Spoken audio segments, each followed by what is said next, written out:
Thank you, Lord Mayor. I write to second the amendment to the motion.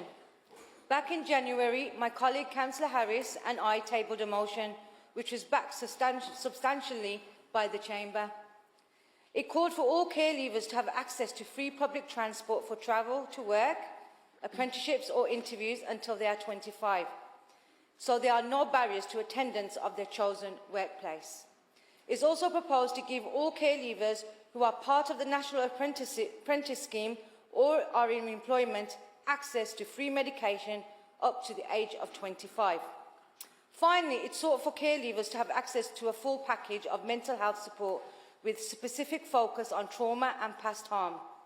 Since that motion passed, we have continued to push for progress via written questions and committee groups to ensure that these changes are made swiftly.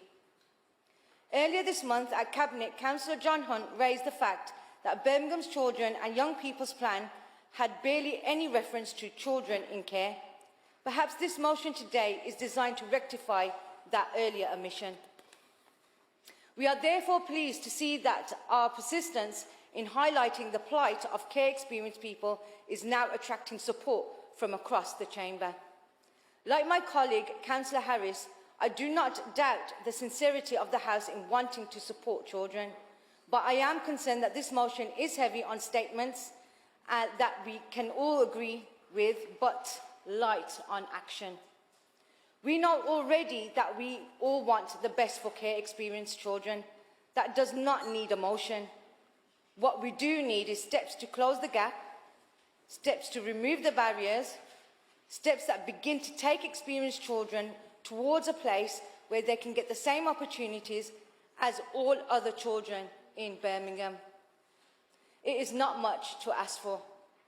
Fairness and equity.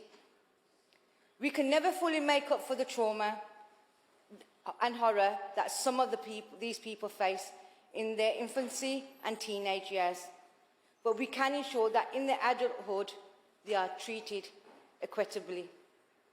With this in mind, I urge my colleagues across the House to think for a moment about all the children who are currently in care in Birmingham. There are over 1,000. Keep them in mind as you support our call for more action. Support our campaign for care experienced children and support our amendment. Thank you very much, Lord Mayor.